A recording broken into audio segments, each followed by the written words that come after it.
여러분 소개받은 강기철 목사입니다. 조혜리 간사님을 안 좋아하시냐고 하는데 박수 안 치시네요. 조혜리 간사님, 저를 유감이 쓰네요.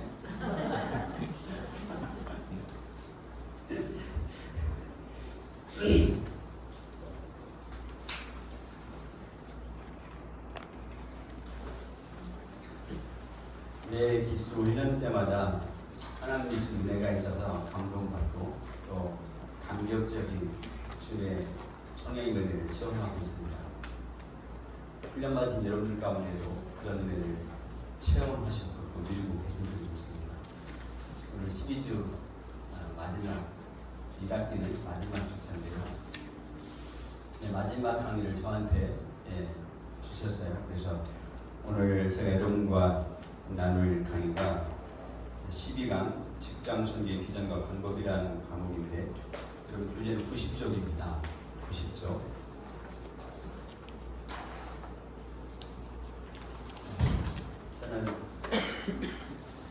저는 2007년도부터 내년에 직장 선대학을 개척을 했죠. 그때는 저 혼자밖에 없어가지고 저 혼자 붙이고 장구치고 다 하기 때문에 토요일날 아침 9시부터 오후 6시까지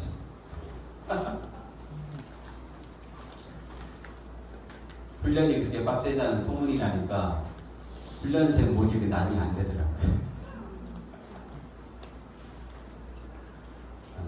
그러다가 훈련생 모집이 여의치가 않아서 처음에 이제 새로나무교회 아가페오를 들려서 4년 동안 훈련을 했고, 그리고 한밭제일교회 원내동의 한밭제일교회로 옮겨서 그 교회에서 또 이제 몇 년 했죠.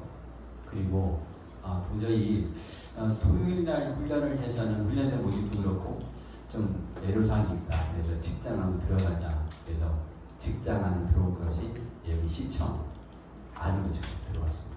시청에 일기생분들이 이인순 본사님 지금 퇴임하셨죠. 이경수 간사님. 현역 남아있는 분 중에 유일하게 박훈숙 간사님이 일기생으로 지금 현역 근무하고 계시고, 또 최정희 간사님, 오성규 간사님 등 전체 6분이 시청 일기로 훈련을 다니셔서 여기 이렇게 되었습니다. 하나님의 은혜고 돌이켜보면 하나님의 은혜 없이는 된 것이 하나도 없다 고백을 할 수밖에 없습니다. 할렐루야. 그리고 오늘 여러분들이 저와 함께 이제 12주 12주를 달려오셨는데 너무 감사하고, 오늘 이 강의를 통해서 왜 우리가 직장 선교를 해야 하는가를 좀 더 깊이 우리 마음에 심령에 새기면 좋겠습니다. 개관 목적을 한번 같이 읽겠습니다. 이 강의의 목적은 같이요? 잠깐만 끝내주세요. 이 강의의 목적은 선교의 비전과 방법을 설명하는 직장 선교 비전이 뭐고 방법을 어떻게 할 것인가를 설명할 겁니다. 이 강의가 끝날 때 같이 1. 직장 선교의 중요성을 설명할 수 있다. 2. 직장 선교를 누가 할 것인지와 직장 선교 사역자의 조건을 알 수 있다. 3. 직장 선교를 어떻게 할 수 있는지 선교 방법을 알게 된다. 4. 직장 선교의 현실과 과제와 활성화 방안을 알고 직장 선교 선교 방법을 설명할 수 있다. 쉽지 않은 주제들인데 이 목표를 가지고 1시간 동안 달려가겠습니다. 잠깐 기도하겠습니다. 하나님 고맙습니다. 감사합니다. 지난 12주가 하나님의 은혜의 시간들이었습니다. 때로는 연약했고 부족했고 또 주어진 업무가 막중해서 하나님 그 일들 때문에 고민도 하고 어려움도 있었음을 고백합니다. 그러나 저에게 포기치 않고 하나님 은혜로 붙들어 주셔서 여기까지 달려오게 하심을 감사합니다. 특별히 우리에게 힘과 격려가 되게 하신 우리 사랑하는 두 분 권사님들 복되게 하시옵소서. 우리 두 분의 귀한 노영 권사님을 통하여 우리 모든 훈련생들과 간사들에게 도전과 응전되게 하시니 감사합니다. 두 분의 열정 때문에 대전 직장 선교대학이 더욱더 부흥케 하시고 하나님의 역사가 충만한 선교대학으로 허다한 믿음의 일꾼들을 세우며 허다한 영혼을 구원하는 놀라운 일들이 일어나게 하여 주옵소서. 강의 시간 전체를 주께 부탁하고 우리 구 예수 이름으로 축복하며 기도합니다. 직장은 우리의 삶의 터전이자 선교 현장입니다. 여러분 교재 91쪽에 보면 그 내용이 똑같이 나와 있는데 지금은 직장을 떠나서 선교를 생각할 수 없을 정도로 직장도 중요한 선교 현장, 선교 영역이 되었습니다. 물론 이 직장 선교를 훈련을 받고 봉사하는 분들은 이 직장 선교의 중요를 너무나 잘 알죠. 그런데 아직도 많은 목회자들이 또 평신도들이 직장 선교가 뭐야? 직장 선교 뭐 하는 거야? 라는 의문점을 갖고 있는 것이 사실입니다. 그런데 저는 이런 비전을 갖고 있습니다. 한국교회가 제2의 부흥을 이루어가려고 하면 직장 선교를 통해서 제2의 부흥을 이루어가야 된다. 물론 꼭 직장 선교만 해야 된다가 아니라 군 선교도 해야겠고 학원 선교도 해야 되겠고 그 여러 방편 중에 직장은 놓칠 수 없는 황금 어장이다. 왜냐하면 일주일 168시간 동안 가장 중요한 가장 엑기스 같은 시간들을 모든 직장인들이 함께 살고 있거든요. 특히 우리 그리스도인들 여러분들 같은 경우는 누가 뭐래도 일만큼도 소홀함 없는 그런 중요한 곳에 일을 하고 있잖아요. 그런데 여러분이 이 직장에서 일하고 있는 건 하나님의 은혜고 영광을 저는 늘 고백합니다. 왜냐하면 여러분들을 통해서 누군가 또 한 사람 영혼본이 일어날 것이기 때문에 그렇습니다. 네. 오늘 대전 사회서비스원의 박난희 부장님이 함께하고 계시거든요. 이 부장님 어디 계시죠? 네, 부장님 반갑습니다. 잠깐 환영의 말씀 하실까요? 옆에 있는 우리 양 훈련생님이 그쪽으로 이제 직장을 옮겨 가셨는데 이 선교대 홍보를 하신 거예요. 벌써 가시자마자. 직장 선교사예요. 사동했어요. 사동에서. 사승.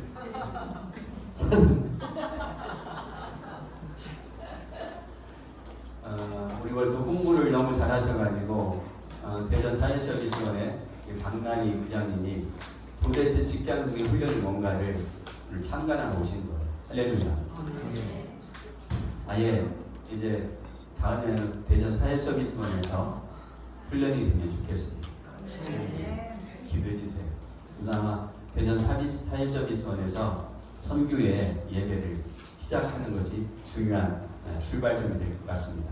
기도해 주시면 좋겠고요. 박나림 부장님 다시 한번 환영합니다. 고맙습니다.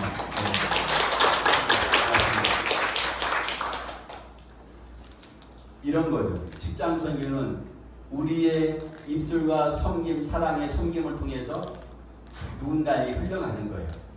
그런데 그 흘러가는 복음과 사랑은 반드시 하나님 열매가 맺게 되어 있어요. 하나님의 이름으로 하나님의 선을 행하는 것은 반드시 열매가 맺게 되어 있습니다. 이게 직장 선교의 엑기스입니다. 여기에 계신 여러분 다 그런 분들이시잖아요.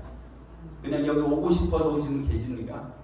오고 싶어서 오신 분 계시다 할지라도 혹시 그분은 하나님의 은혜예요. 하나님이 그 마음 주셨기 때문에 가능한 거고, 오늘 제가 오면서 어느 목사님 설교를 제가 들으면서 왔는데 그 목사님 설교에 그런 말씀하더라고요. 누군가가 순종한 것도 하나님의 은혜다. 순종할 마음 주신 하나님이셨으니까 그게 가능했다. 내가 순종했다, 내가 한 것이 아니라 그 순종마저도 하나님의 은혜라고 하는 거예요. 저는 100% 동감했습니다. 자, 이 중요한 직장 선교가, 그런데 많은 기독 직장인들이 선교 사역을 위한 준비가 되어 있지 않은 것도 사실입니다. 이제 직장 선교의 중요성을 인식하고 교회가 적극적으로 참여하여 협력하고 기독 직장인은 직장에서의 선교사에게 기회를 통해서 열매를 맺도록 해야 할 겁니다. 저는 그 일 때문에 2007년도부터 오늘까지 달려온 것 같습니다. 자, 그러면 제가 오늘 전체 강의를 4가지 소주제로 할 거예요. 첫째는 직장생의 중요성에 대해서 4가지를 나눌 거고, 두 번째는 누가 직장 선교를 할 것인가에 대하여 누가 2가지를 찾겠습니다. 세 번째는 그러면 어떻게 직장들을 할 건가, 어떻게, how to, 3가지를 요약하겠습니다. 마지막 4번째는 직장 선교를 통한 직장 선교 사역이 무엇이 있을까, 3가지로 요약을 하겠습니다. 그래서 오늘 제가 이 직장 선교의 비전과 방법이라는 큰 주제를 가지고 4가지 소타이틀로 오늘 여러분과 강의를 나눠보겠습니다. 첫 번째, 직장 선교의 중요성. 4가지 제가 요약을 할 거예요. 이 시대의 직장 선교 왜 중요한가? 혹시 여러분 가운데 훈련 받으면서 지금까지 또 선교 활동 쭉 해오시면서 이런 것 때문에 직장 선교 중요하다라고 자신 있게 말하실 수 계신가요? 우리 성우 회장님, 최종수 장로님, 이 질문에 답을 좀 주시죠. 일단 직장이라는 곳이요, 전에는 그냥 자유롭게 외부에서 출입할 수도 있었는데 일단은 외부에서 출입하기가 쉽지 않아요. 계속부터 좀 편의성이 있거든요. 그래서 내부에서의 선교가 중요해졌습니다. 네, 그렇죠. 제가 여기 정부청사를 그 선교의 지도목사로 봉사하는데 거기도 이제 똑같은 기간이거든요. 2007년도 그 이제 청사를 봉사했는데 3주 전부터 완전 그 철창이 되어버렸어요. 그러니까 그 전에는 그러니까 서울 종합청사에서 화재 사고 한번 난 적이 있어요. 그 화재 사고 나기 전까지는 누구나 다 마음껏 그 전국 본청사에 다 들어갔어요. 막지 않았어요. 신분증 필요 없어요. 다 들어갔어요. 근데 서울 종합병원 한번 화재 사건 나면서 그때부터 바리케이트가 생겼어요. 청사에. 그래서 신분증 맡기고 미리 예약을 하거나 아니면 담당 공무원이 픽업하지 않으면 그 본청에 들어갈 수가 없었어요. 그 정도는 괜찮죠. 당연히 그렇게 해야 되니까. 그런데 최근 3주 전부터 아예 본청 안에는 아예 주차, 그러니까 출입문부터 들어갈 수가 없어요. 주차 문부터 들어갈 수가 없어요. 외부인은. 그래서 민원동이 따로 지었어요. 민원동으로 들어가서 민원인 주차장에 주차하고 이제 동에 들어가서 내 신분증을 내고 모든 짐을 검사받고 담당 공무원이 픽업을 와야 청소년에 들어갈 수가 있어요. 그렇게 어려워졌어요. 저는 이제 본청에 공무원을 만나려고 예배드리러 가는데도 이제 그런 어려움이 생기더라고요. 물론 뭐 국가 가급시설에도 안전을 위해서 그렇게 하는 건 당연히 따라야 되겠지만 어쨌든 그러니까 저 같은 내부인은 여러분들 같은 공무원들 세계 속에 들어가서 마음껏 직장 선교 전도를 할 수가 없는 그런 상황이 되어버렸어요. 그럼 누가 해야 됩니까? 직장 안에 계시는 크리스천 공무원들이 그 일을 하셔야 됩니다. 시대적 요청이죠. 현대사회는 산업화와 함께 인구가 급격히 증가하고 또 도시화 현상을 초래했죠. 이게 도심지 어떤 곳에도 직장 없는 곳이 없죠. 산업화로 인한 분업 전문화는 수많은 직업을 산출해냈고 근로 형태도 다양화되었습니다. 그래서 근무처도 일반인의 출입을 부러워하는 특수한 경우도 있습니다. 이런 시대적 요청이 있고요. 두 번째는 같이 한번 읽어볼까요? 시작. 직장은 시간, 공간, 인적 요소에서 최적의 선택입니다. 그렇습니다. 1번을 우리 같이 한번 이게 훈련생들만 같이 읽겠습니다. 시작. 직장은 시간적인 측면에서 하루의 대부분의 시간을 보낼 뿐만 아니라 일생의 삶에 있어서 가장 좋은 시기를 일과 함께 복음을 전할 수 있기 위한 선교의 터전이다. 그렇습니다. 그러니까 인생의 가장 중요한 황금기 시간을 어디에서? 직장에서 보내시는 거예요. 그런데 이 좋은 황금 어장에서 나만 잘 먹고 잘 살면 너무 아깝지 않을까요? 너무 아깝잖아요. 내가 만난 예수님, 내가 믿는 예수님, 나를 구원하신 그 예수, 누군가에게 흘려보내는 것이, 누군가의 그 은혜를 흘려보내는 것이 우리의 정당한 의무가 아닐까요? 은혜를 받았단 말이에요. 두 번째, 같이 한번 있습니다. 훈련생들만. 직장의 같은 기관이나 부서에서 근무하게 되며 그 기간 중 인간관계를 경험하게 됩니다. 친숙한 인간관계가 복음을 효과적으로 전하는데 선교 조건이라면 직장 선교는 이들이 가능해지는 중요한 선교 형태가 됩니다. 그렇습니다. 중요한 선교 형태가 되죠. 이번에 여러분 교재를 92쪽 넘기겠습니다. 91쪽에 넘기면 이 얘기가 나와요. 대인관계의 측면에서 직장이 매우 중요하다. 자, 오늘 정보화 시대에서 직장인은 직장인이 아닌 외부인의 접근이 곤란한 경우가 많죠. 제가 좀 전에 말씀드렸죠. 그러나 같은 직장인은 업무적인 관계로 많은 사람 자연스럽게 접촉할 수 있죠. 또 자신의 처한 지위를 통해서 자연스럽게 인간 관계를 형성할 수 있습니다. 오늘 이곳에 모인 여러분들이 이 인간 관계, 대인 관계를 통해 다 여기에 오시지 않았습니까? 그걸 말씀하는 거예요. 자, 그러면 네 번째인데요. 직장 선교 왜 중요합니다? 타이틀만 같이 읽어볼까요? 시작. 직장 선교는 세계 선교의 근원으로 할 수 있는 중요합니다. 그렇습니다. 지금 서울에는 한국직장선교연합회 중앙회가 있습니다. 그리고 한국직장선교연합회와 같이 쌍벽을 이루는 세계 기독직장선교회가 있어요. 네. 한국의 평신도 그룹에서 만든 단체고, 그래서 세계 순회에서 디아스포라 한국인들을 대상으로 뿐만 아니라 이제 우리나라에 들어온 외국인 노동자가 굉장히 많잖아요. 그분들을 어떻게 선교할 건가, 그분들을 어떻게 그리스도를 인도할 건가라고 하는 이 숙제를 가지고 세계 직장 선교회가 움직이고 있죠. 아주 고무적인 일이고 바람직한 일이라고 저는 확신합니다. 오늘날 지구촌화 시대의 경제활동 국경이 없어지고 국제화되고 있죠. 기업은 세계적 도시들이 지점을 개설하여 근로자의 업무 영위 전 세계로 넓어지고 있습니다.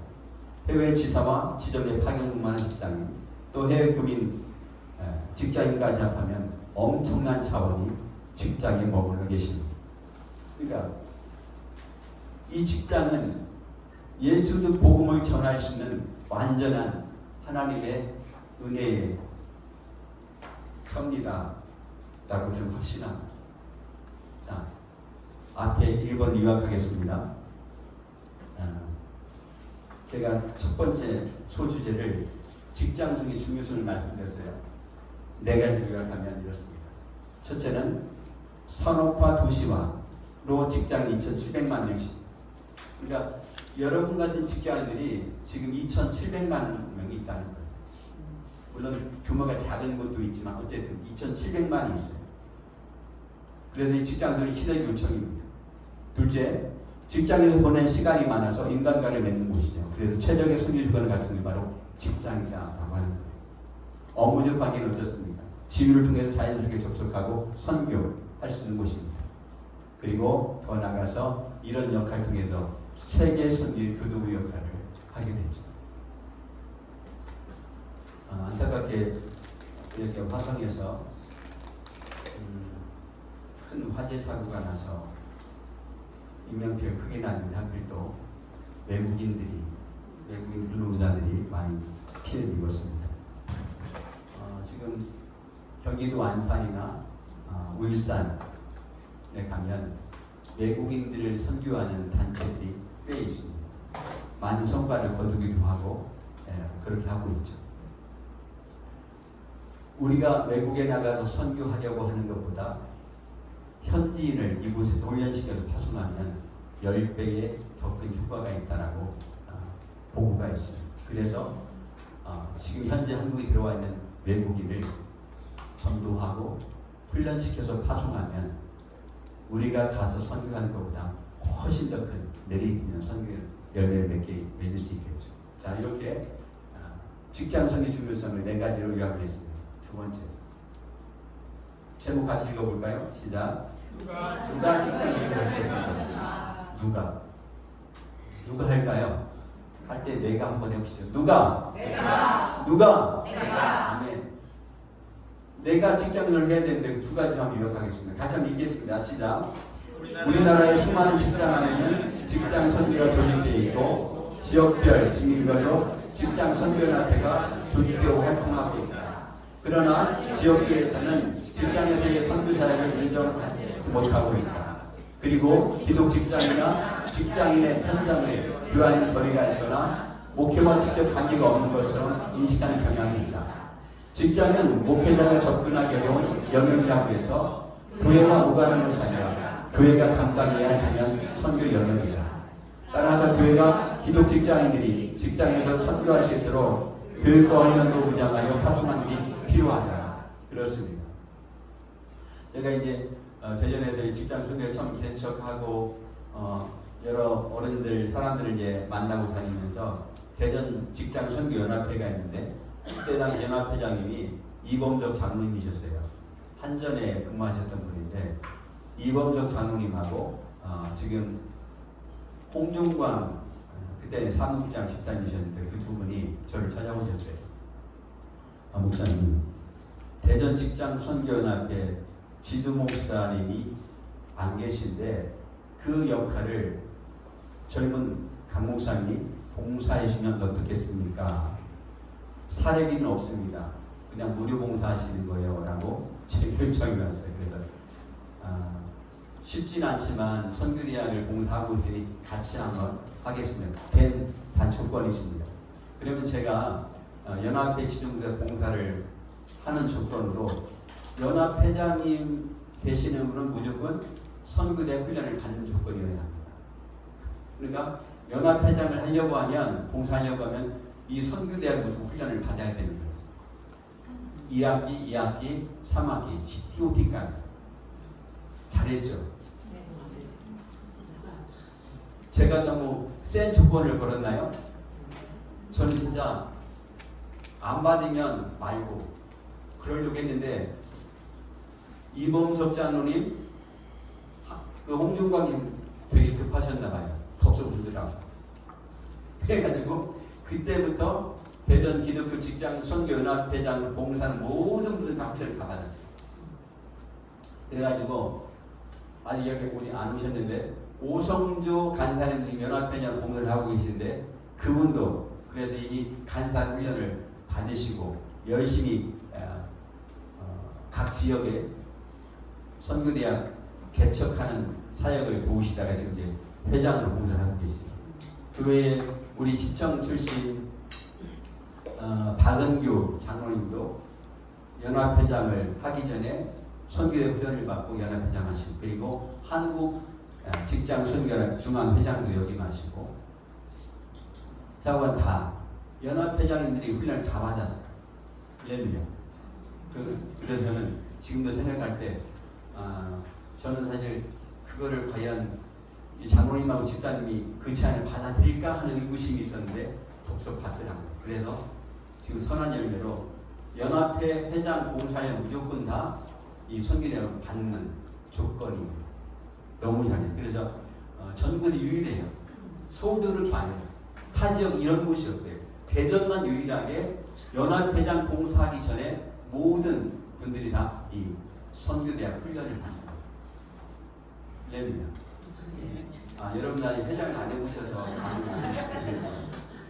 아마 다음에 여러분들 가운데 우리 대전 기독교 직장 선교연합회 회장님으로 봉사분이 나오시면 좋겠어요. 한 번도 안 하시려고?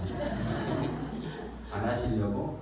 근데 안 하시려고 하나님 시키지만 하셔야 돼요. 끝까지 아멘 안 하시네요. 아멘 하면 시키실까봐? 오지도까지 아멘 안 해보세요.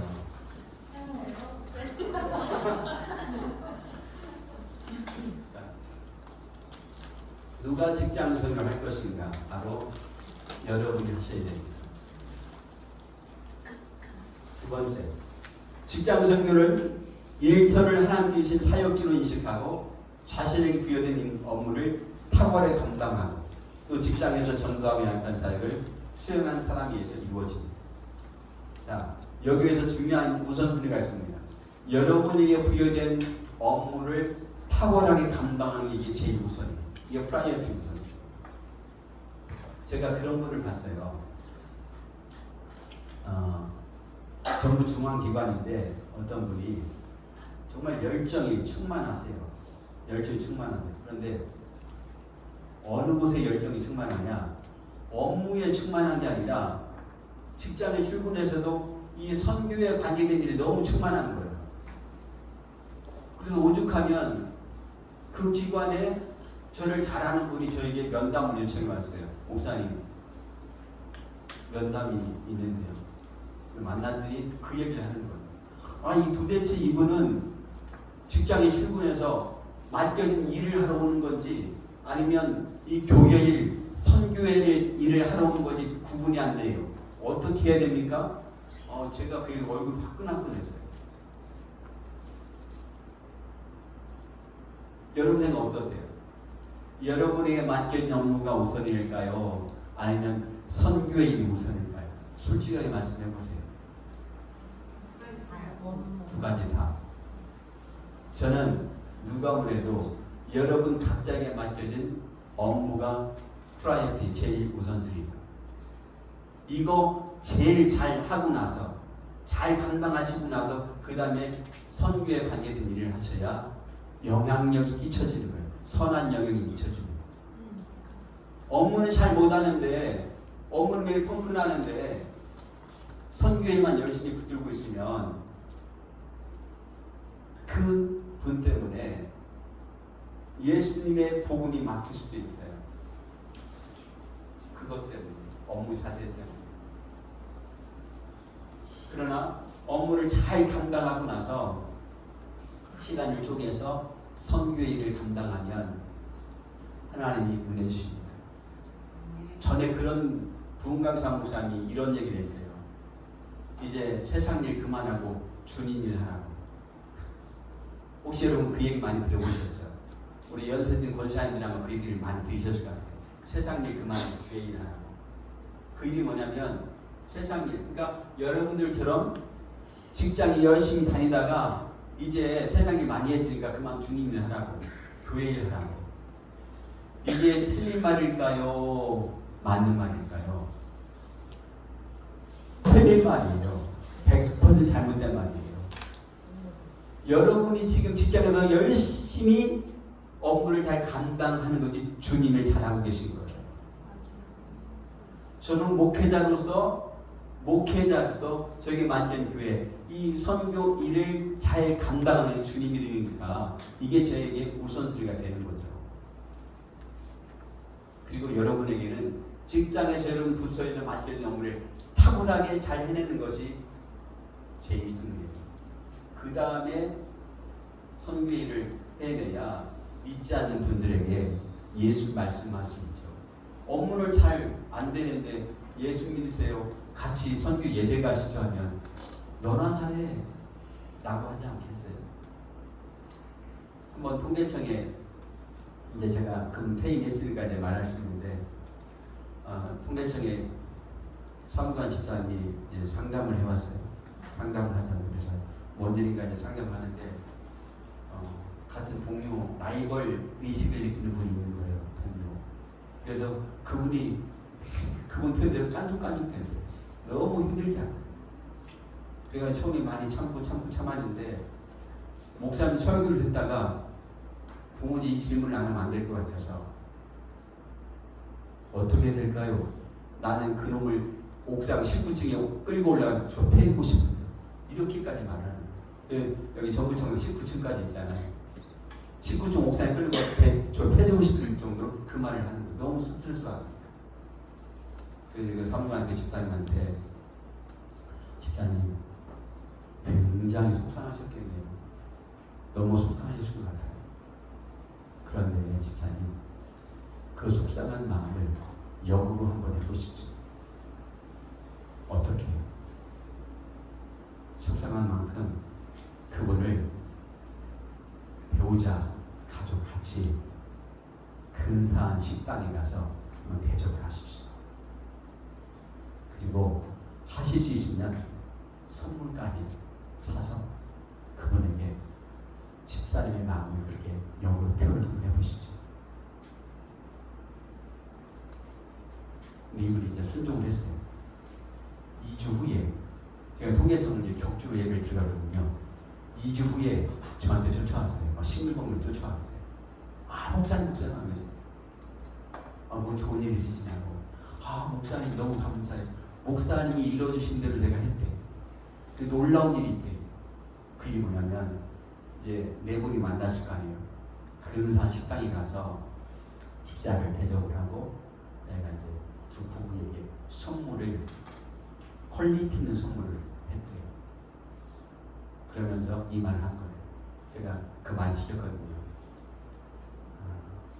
누구누구씨 내가 그동안 교회 다닌다고 하면서 혹시 당신에게 불편하게 했던 거 미안합니다.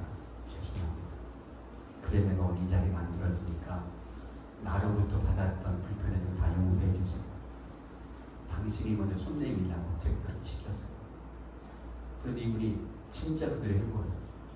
근데 그 위에 어떤 일이 있었을까요? 이분이 울더래요. 상대가 나도 사실 교회 다녔었어. 그런데 내가 교회를 떠날 때 너무 마음에 상처를 받아가지고 내 옆에 당신 나이걸 그래서 내가 당신 미워했던 거야. 거기서 극적인 화해가 되고 이분 다 교회를 나간 거예요. 그 나가는 교회. 놀라운 소름 돋는 일 아니에요. 그러니까 저는 여러분들이 직장 안에서 여러분들이 분명 좀 힘들게 하는 부분들이 있을 수 있어요. 상사가 됐든 동료가 됐든 혹은 하극상으로 치고 올라오는 부하 직원도 있을 수 있을 것 같아요. 그럼에도 불구하고 어떻게 해야 될까? 우리는 예수님의 사랑으로 섬겨내는 거예요. 결과는 책임 누가 지신다? 하나님이십니다. 할렐루야. 네. 직장 선교 사역을 위해서 영성, 인격, 훈련과 사역감은 중요하죠. 1번 같이 읽겠습니다. 직장 선교는 하나님께서도 사역의 주체와 성취자이십니다. 그러므로 선교 사역자에게 영성은 무엇보다 중요한데요. 그는 성령의 인재와 인도와 역사하심에 따라 사역해야 합니다. 아멘. 누가복음 4장 18절 보면 예수님께서 이 세상에 오셔서 하신 자신의 사역을 이렇게 말씀하죠. 주의 성령이 내게 임하셨으니 이는 가난한 자에게 복음을 전하게 하시려고 내게 기름을 부으시고 나를 보내사 포로된 자에게 자유를 눈먼 자에게 다시 보게 함을 전파하며 눌린 자를 자유롭게 하고 주의 의를 전파하게 하십니다. 아멘. 또 사도행 10장 38절에 가면 같이 한번 읽어볼까요? 하나님이 나타난 예수에게 성령과 능력 기름 붓듯 하셨으니 그가 두루다니시며 선한 일을 하시고 마귀에게 들린 모든 사람을 고치셨으니 이는 하나님이 함께 하셨습니다. 예수님께서도 성령의 능력으로 사역을 하셨다고 증거하는 아멘. 오늘 이 자리에 계신 여러분 모두에게도 하나님께서 성령의 능력을 기름 붓듯 부으시를 축복합니다. 이 능력을 힘입어서 여러분과 함께 일하는 동료들에게 예수 사랑 실천하기를 축복합니다. 네. 자, 누가 직장 선교할 건 두 번째입니다. 직장 선교 살기 위해서 영성인교 훈련과 사역 경험이 중요하다고 말씀드렸는데, 자, 2번을 같이 한번 읽습니다. 선교 사역은 동역자들과 함께 팀워크를 이루어야 합니다. 동역자의 협력을 얻기 위해서는 무엇보다 사역자의 인격이 신뢰만해야 합니다. 예수님은 선교 사역자의 인격이 어떠해야 하는가를 본으로 보여주셨습니다. 직장에서 전도하려면 관계가 중요한데 좋은 관계를 맺고 전도하려면 성숙한 인격이 필요합니다. 전도한 이후 양육하는 사람의 인격이 얼마나 신뢰를 받느냐에 따라서 양육의 결과가 달라질 수 있습니다. 그런 면에서 양육에서도 양육자의 인격은 중요합니다. 예, 이 사람 됨되면 아무리 강조해도 지나침이 없을 것 같습니다. 셋째는 실제 선교 사역자를 세우기 위해서는 선교의 현장 직장에서 선교 사역 경험을 익혀가야 합니다.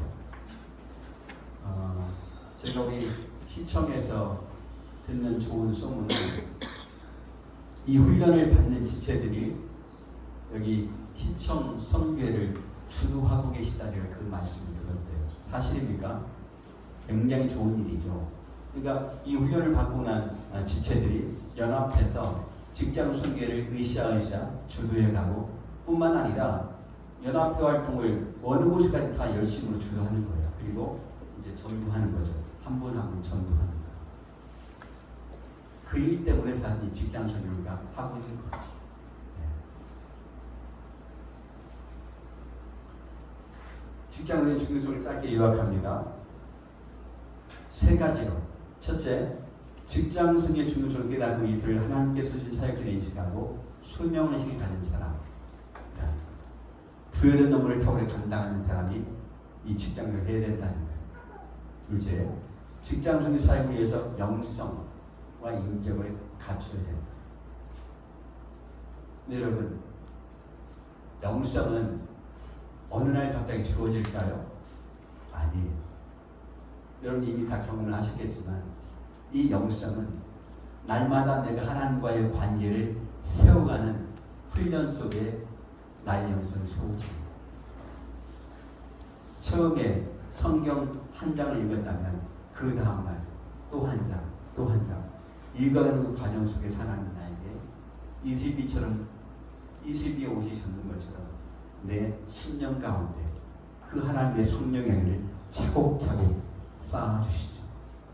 그리고 영적인 그 내공이 어떤 고난을 만났을 때, 위기를 만났을 때 그 영적 내공을 통해서 고난을 헤쳐 나갈 수 있습니다. 그런 영성이 여러분의 부어지기를 축복합니다. 다시 한 말씀은 이 영은 거저 주어지지 않습니다. 우리의 날마다 하나님과의 긴밀한 교제를 통해서 우리가 이제 말하는 큐티라고 할 수 있겠는데 큐티, 기도 생활 통해서 예배 생활 통해서 나의 영성이 세워집니다. 셋째는 현장에서 선교사에게 경험을 가진 사람, 직장 선교를 해낼 수 있습니다. 자, 세 번째로 가겠습니다. 세 번째. 자, 타이틀 같이 한번 읽어볼까요? 어떻게 직장을 해낼까? 그러면 앞에서 제가 직장 선교의 중요성을 말씀드렸고 두 번째 직장을 누가 할 건가를 말씀드렸어요. 그럼 이제 세 번째는 그럼 그 직장을 어떻게 하냐예요. 어떻게 하냐. 그래서 이 어떻게 하냐에 대해서 세 가지로 여러분과 함께 나눌 거예요. 우리 여러분 그 나와 있는 교육과 훈련 첫 번째 그 챕터에 한선희 훈련생께서 우리 현선자님께서 그걸 한번 읽으실까요? 1번과 2번까지 읽어주시죠. 교육과 훈련, 선교 사역에서의 기도, 전도, 양육과 같은 영적인 사역은 훈련과 경험이 필요하다. 직장 선교의 비전이 있는 사람들을 교육과 훈련으로 무장시켜야 한다. 선교 사역자로 세우는 데 있어서 교육과 훈련은 핵심 요소라 할 수 있다. 직장에서 전도를 효과적으로 하기 위해서는 전도한 사람이 또 다른 사람에게 전도할 수 있도록 하는 영적 승법 방식의 정략이 바람직하다. 네, 고맙습니다. 이 한소리 자매님은 CCC 전임자원 서문을 다 받으셨는데도 불구하고 이 훈련을 담임 목사님이 파송하셔서 또 받고 계세요. 물론 CCC에서 훈련 받은 내용은 약간 다름이지만 보통 마음으로 믿음으로 하시는 것이 아닌데 양순자님 때문에 너무 감사합니다. 고맙습니다. 자, 여러분 보세요. 직장에서 전도를 효과적으로 하기 위해서는 뭐 하라고요? 전도한 사람이 또 다른 사람에게 전도할 수 있도록 영적 승법 번식 전략을 우리가 세워가는 거예요. 전에 우리가 사형리 강의 드릴 때 그리고 바울의 육성 방법 영적 승법을 도펴보셨죠. 나 한 사람 시작해서 이제 어디 가니까 다단계 그림이라고 그러는데 네. 네. 다단계 그림처럼 막 같이 뻗어나가는 거 있잖아요. 그런 전도. 근데 사실 그런 전도가 쉽진 않지만 우리가 그런 목적 가지고 한 걸음 한 걸음 떼다 보면 되겠죠. 세 번째 보세요. 전도를 하고 난 후에는 새신자가 하나님과의 인격적인 교제를 통해서 하나님에 의해서 그 사람이 인도할 수 있도록 양육해야 합니다. 그러니까 양육을 누군가를 양육한다고 하는 내가 양육할 역량이 되어져요. 내가 양육할 역량이 안 되면 다른 분을 양육할 수가 없겠죠. 그래서 우리 지금 뒤에 계신 우리 간사님들이 여러분을 위해서 늘 기도하고 계시죠. 기도뿐만 아니라 여러분 매주 순모임 할 때마다 또 순모임을 그냥 하는 게 아니잖아요. 아마 여러분들과 순모임을 나누게 되는 간사님들은 모르긴 해도 몇 시간을 그 준비를 하실 거예요. 왜? 그 준비 안 되면 안 되니까. 역량을 쌓아오시는 거예요.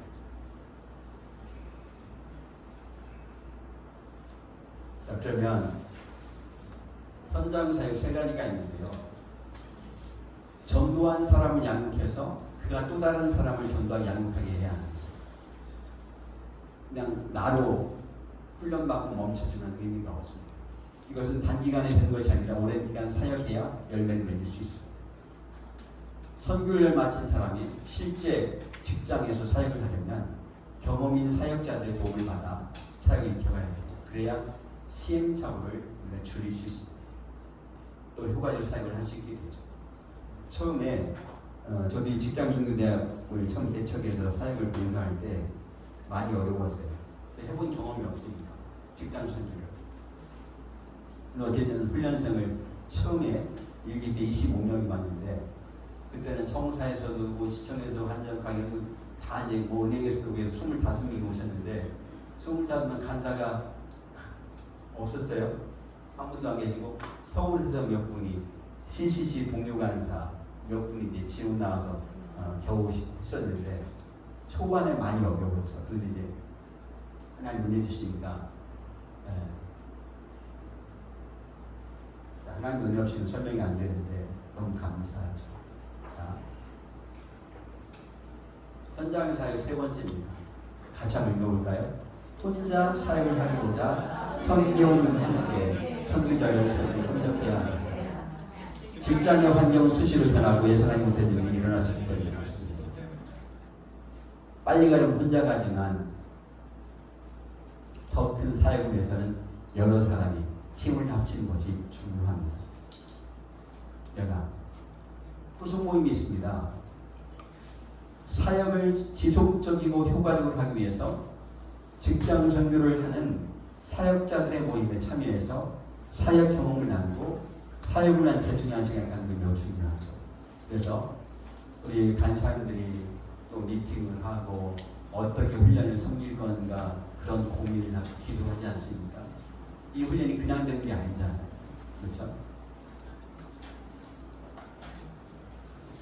그런데 우리가 유난히 이 시청은 확실히 뭔가 달라요.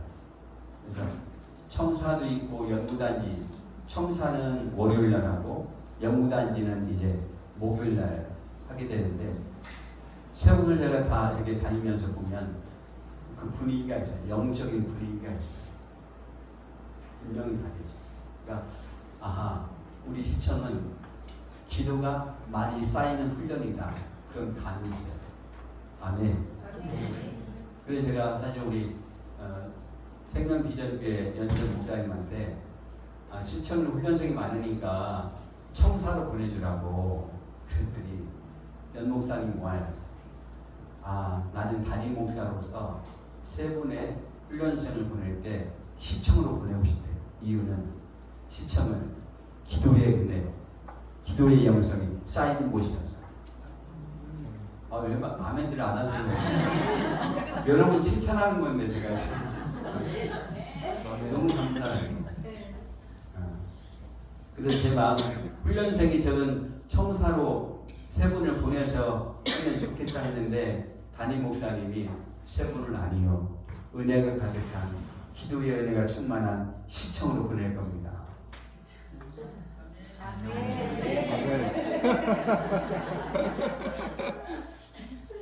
제가 대전 사람이라서 대전에 뭐라고 말을 못하겠어요. 자, 정리할게요. 세 가지. 어떻게 직장 선교할 건가? 첫째, 같이요. 직장 선교 비전의 전환들을 교육과 의료를 무장해야 합니다. 양육하여 영적 수법 번식의 전략이 필요하죠. 둘째, 현장 사역은 경험있는 사역자들과 함께 한 선교 전략을 세우고 팀장을 협력도 실천합니다. 셋째, 사역을 지속적으로 하기 위해서 후속 모임이 필요하다. 네. 마지막입니다. 같이 한번 타이틀 읽을게요. 시작. 선교를 통한 직장 선교 사역. 세 가지를 요약합니다. 여러분 교재에 다 있어요. 제가 교재 내용이 다 있어요. 현재 직장 선교에서는 다음 몇 가지 사역을 중심으로 운영이 되고 있죠. 예배 중심 활동. 적어도 대전에서는 이 내용이 사실 맞진 않아요. 대부분의 직장 선교회가 매주 또는 격주 혹은 매월 되는 정기회와 절기에 따른 불이웃돕기 등 구제 활동 그리고 회원 간 친목 도모 활동이 주종을 이루고 있다. 적어도 우리 대전은 그렇진 않아요. 직장 선교회는 자연 발생적으로 조직되어서 사역 목표와 전략이 불분명하다. 선교 차원이기보다 지역교회 연장선상 직장 안에 교회적을 갖고 있다. 지금 많이 발전해서 그렇진 않아요. 직장 선교회 회원을 늘리는 등의 사역이 주력하므로 실질적인 지도자 선발의 멤버들 훈련시키고 무장하는 과정이 미약하다. 과거에는 그랬단 말이죠. 과거에는. 그러나 지금은 많이 개선됐어요. 여러분 우리 훈련만 실천을 보세요. 전혀 그렇진 않죠. 그 다음에 앞에 예배 중심에는 이제 성경 공부예요. 현재 직장 선교에서 다 몇 가지 사역이 운영이 되고 있는데 그 이제 성경 공부예요. 주일에 외부 강사 혹은 일부 자체 강사 교육을 한다. 성도 간의 교제 중심 활동. 선교에 참여한 사람들 대부분이 기신자이며 비교적 신앙에 열정인 사람들이죠. 그러나 예배와 집회를 통해서 은혜를 받지만 전도는 하지 않는 경우가 많습니다. 전도나 양육과 같은 사역의 중추적 기능을 수행할 수 있는 사역자가 부족하다. 전국에서 이 직장 선교대학 훈련이 가장 활발한 곳이 이제 대전이 되었습니다. 그래서 뒤에 계신 우리 백경자 간사님이나 이인순 간사님 저분들이 얘기신데 박근수 간사님 저분들이 홍성을 개척하고 또 전주 농진청을 개척을 하고 또 나중에 또 여건이 더 되니까 세종도 개척하고 요즘 옥천까지 충북까지 개척을 하셨어요. 대전 시청 우리 간사님들 박수 한번 치기까지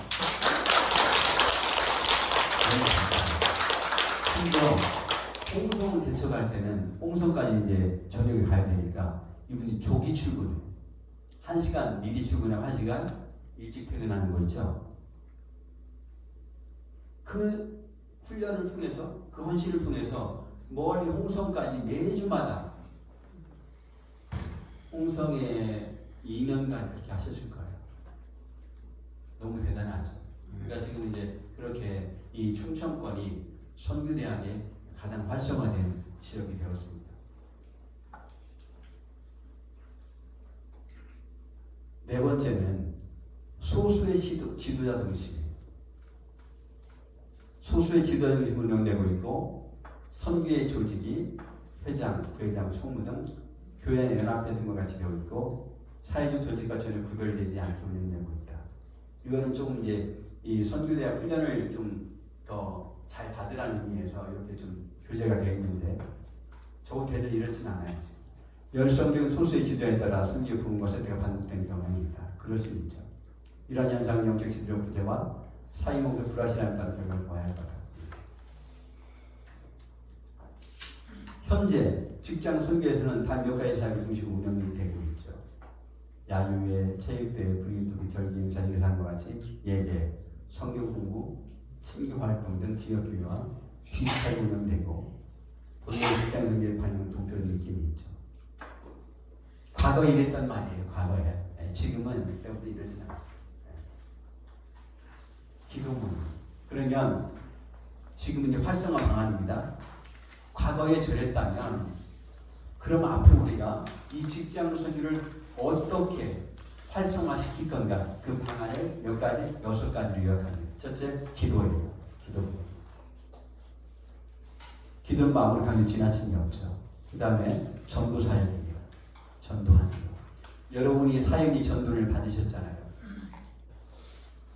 남녀노소를 불문하고 때와 장소를 물어나고 언제 어디서건 누구에게든지 복음을 전할 수 있는 역량을 갖추셨단 말이에요. 그게 뭡니까? 사역이라는 거예요. 그걸 가지고 우리가 마음만 먹으면 어느 곳에 전도할 수 있는 그런 이제 실력자들이 되셨단 말이죠. 세 번째가 선교 훈련입니다. 직장 선교 환경은 지역과 많은 차이점이 있습니다.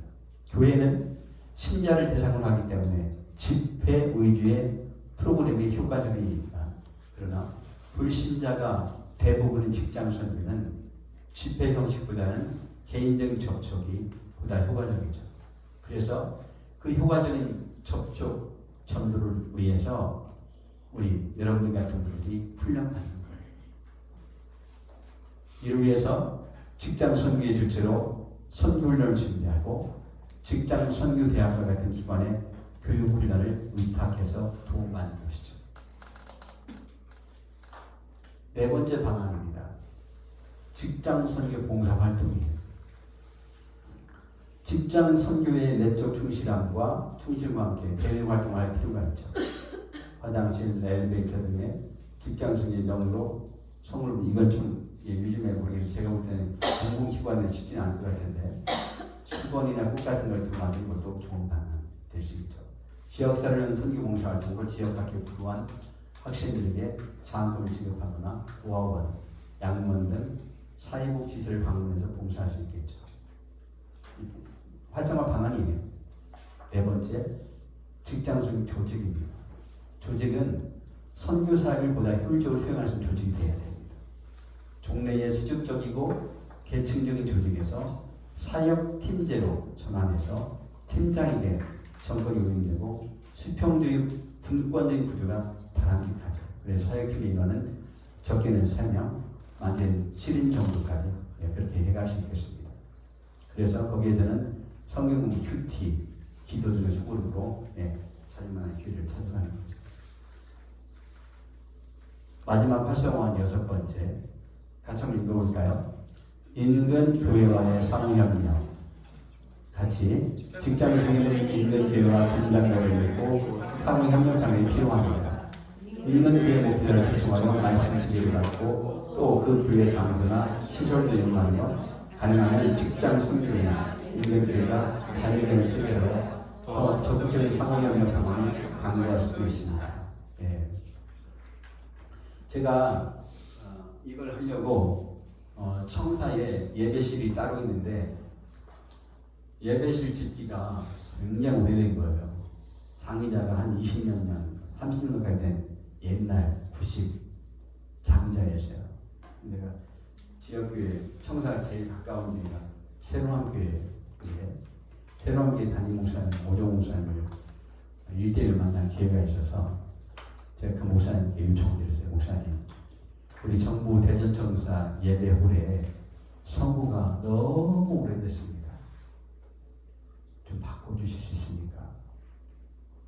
그 자리에서 오케이 하시더라고요. 그래서 저는 한 2천만 원 지원해주시면 예배실에 냉난방이 갈 수 있겠습니다. 목사님 오케이를 했어요. 그런데 문제는 청사를 못 받아. 청사가 이 전기를 승합공사를 해야 되니까 청사는 안 된대요. 그래서 아쉽게도 냉난방기는 못 받고 예배실이 필요한 이 의자들 새로 다 바꾸고 그리고 방송실을 새로 하고 이제 집기 보관할 수 있는 캐비넷 다 바꿨어요. 할렐루야. 그렇게 이제 지역교회가 역량의 교회들과 연합해서 그렇게 해낼 수 있겠죠. 자, 정리하겠습니다. 기도, 전도, 양육, 훈련, 직장교회 중요한 요소라고 할 수 있죠. 기도와 전도 뭐 그만해도 그렇겠죠. 그럼 구절을 참고하시고 이 기도와 전도에 있어서 제가 우리 시청 기도 운동이 활발해서 이 기도의 영성 때문에 훈련이 잘 된다 제가 말씀드렸잖아요. 이 기도가 기본이니까 기도가 세워지니까 사람이 세워지는 거예요. 양육과 훈련. 기타는 이제 절기 때 우리가 봉사하는 거 할 수 있겠죠. 전체 요약하겠습니다. 여러분 지금 저와 함께 크게 4가지 타이틀 가지고 돌려왔는데 첫 번째가 직장성의 중요성을 봤어요. 두 번째가 누가 직장을 하게 되는가? 여기 누가 누구예요? 바로 여러분들이세요. 세 번째, 그럼 어떻게 직장 생활을 할 건가 하는 걸 봤어요. 교육과 훈련마다 현장사역, 그래서 양육하고 제자와 선법만 시키는 거. 그리고 선교연관의 선교 전략을 세우고 동역자들의 팀워크를 이루어서 전도하는 거죠. 지속적인 사람을 위한 후속 모임이 필요하고, 네 번째가 직장 선교의 현실을 보았습니다. 아쉬운 것을 보았고 그래서 개선할 점, 활성화 방안을 이렇게 제시했습니다. 오늘 저는 여러분과 함께 다시 한번 직장의 비전을 함께 나누었어요. 내가 일하는 일, 어떻게 하나님 기뻐하는 일터가 될 수 있는지를 고민하게 된 거예요. 아까 제가 말씀드렸지만 저 같은 사역자는 이 직장에 마음대로 들어올 수가 없어요. 제한성이 있어요. 한계가 있어요.